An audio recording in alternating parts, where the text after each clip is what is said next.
First sa partner mag big bike ko. Shout out kay Sir Bray. Nice. Pagpairam. Hadlock na kay ulan. Steering damper. Prevent from wobbles. Lubat na ba niya akong kuhan camera? Lubat na. Nag-on ba ko ganyan. First time riding CB650.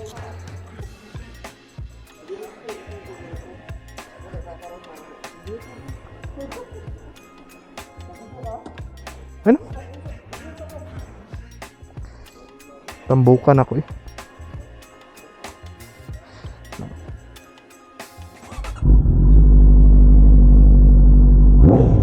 Sa bahay. Tara na. Angkas ka na. Naman. Yan na.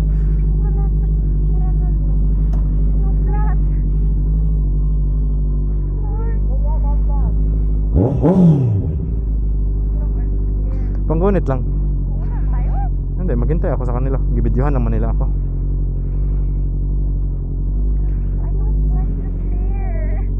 Yung kulang ba yung hangin sa likod nito? Pang isang tao lang.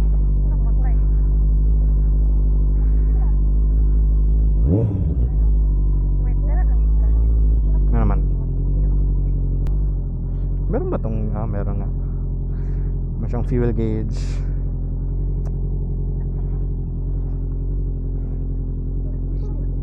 Oh, I can't. I'm holding the bike. Ang takot. Remember mo yung feeling na pasaka ba ni? Yung gisundo kita sa FZ6. Yung gisundo kita sa FZ6. 600. Oh, 650 to. Inline 4 rin.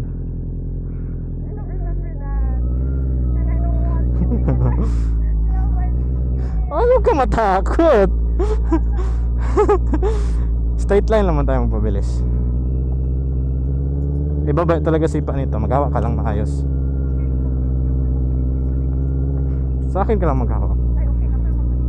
Ay, basig maguba nang imong ginagunitan sa likod. Kasing tagtag lang siya ng MT-03.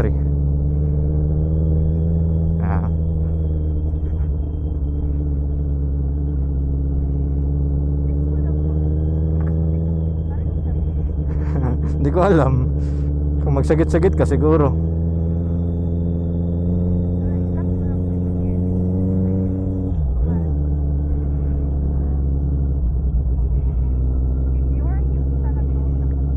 Yung ginapet ko si Bjorn.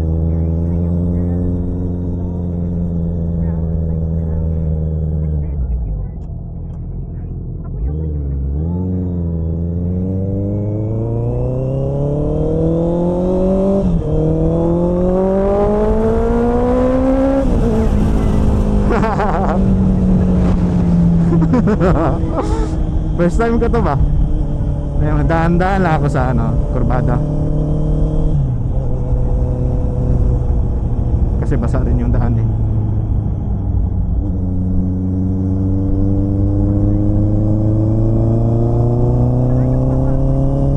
Layo pa ang overview eh. Mga 30 minutes hanggang overview daw to.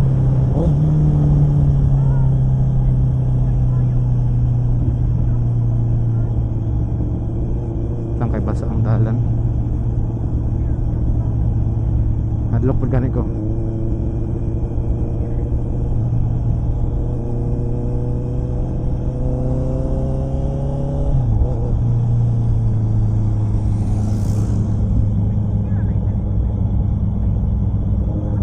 Okay lang. Ngunit wala dyan siya power sa low end.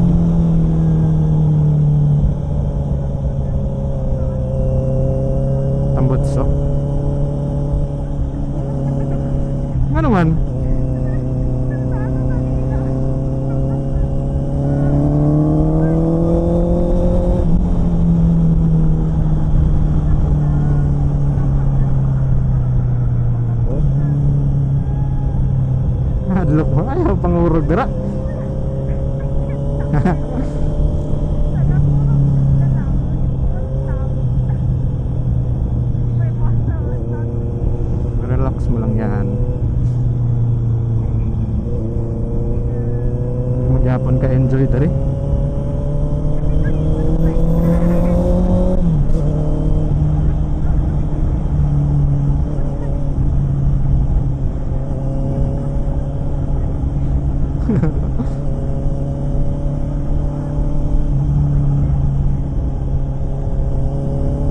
Yan.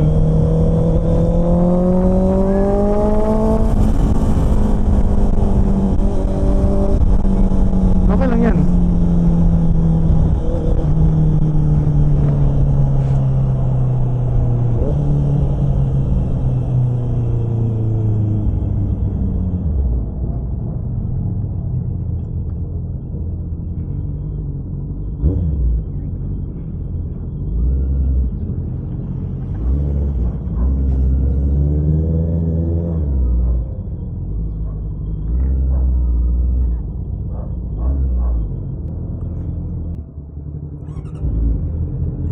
Pa-check pa na ko na.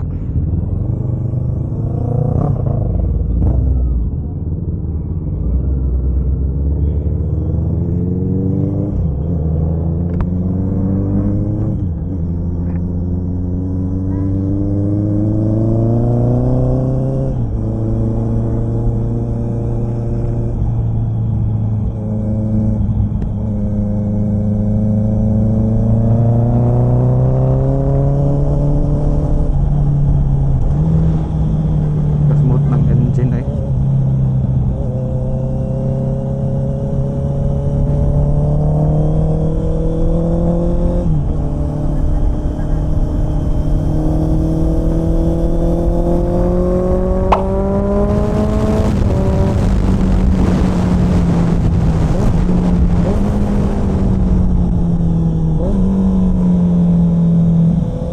Hindi ako marunong magkurbada nito.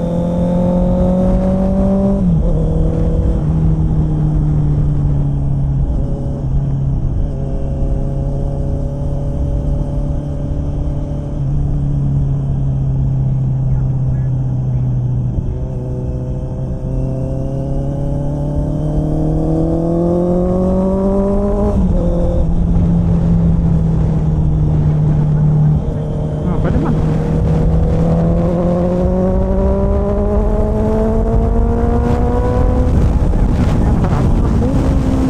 Tingnan na.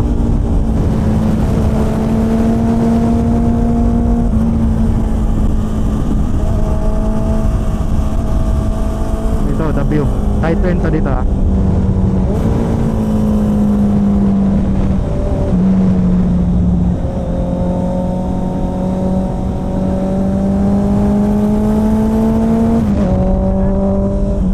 Yep, sharp turn to dito.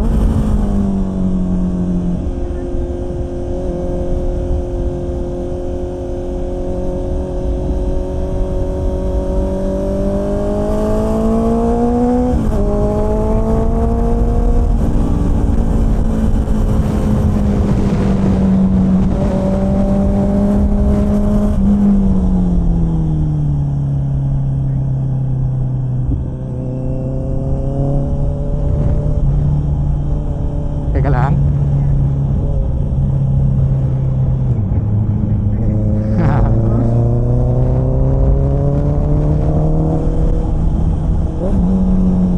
Sharp turn to dito.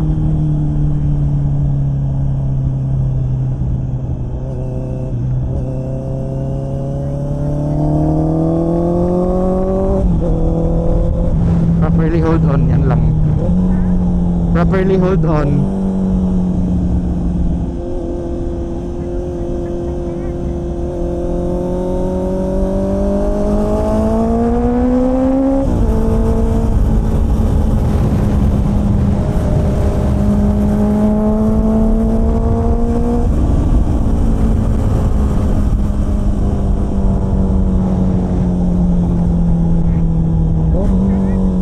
Medyo basak to dito.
holding your breath?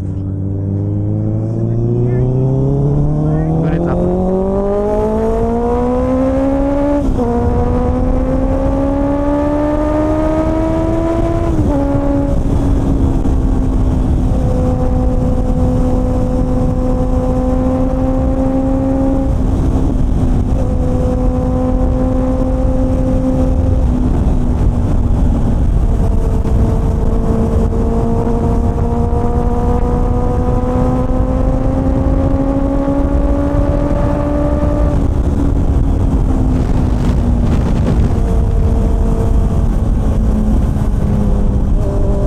Ayos na yung daan dito. Hindi na siya lupak.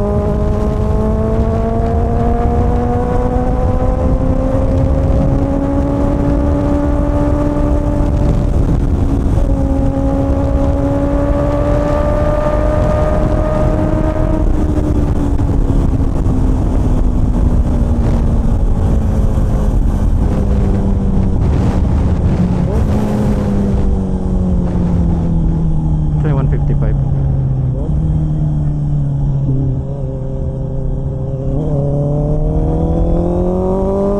Ganit lang.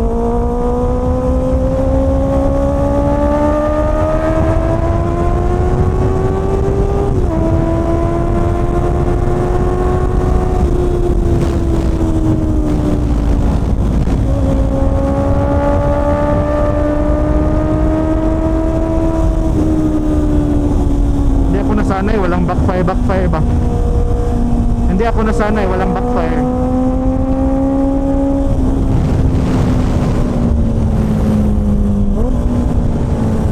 Nanibago rin ako kasi kalakas ng brakes.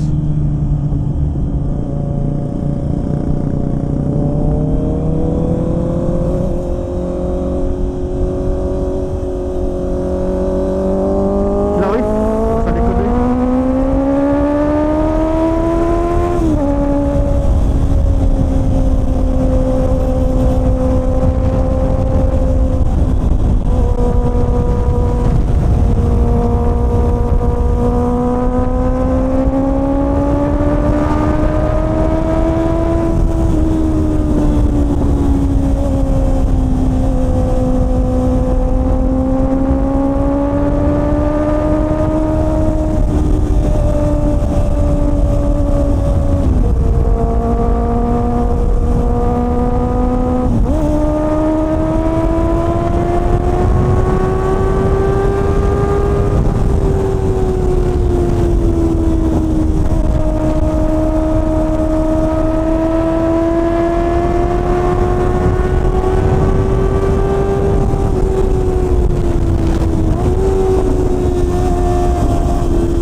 Vibrate yung ano niya for an inline 4. Grabe niya ka-vibrate, malakas vibration niya.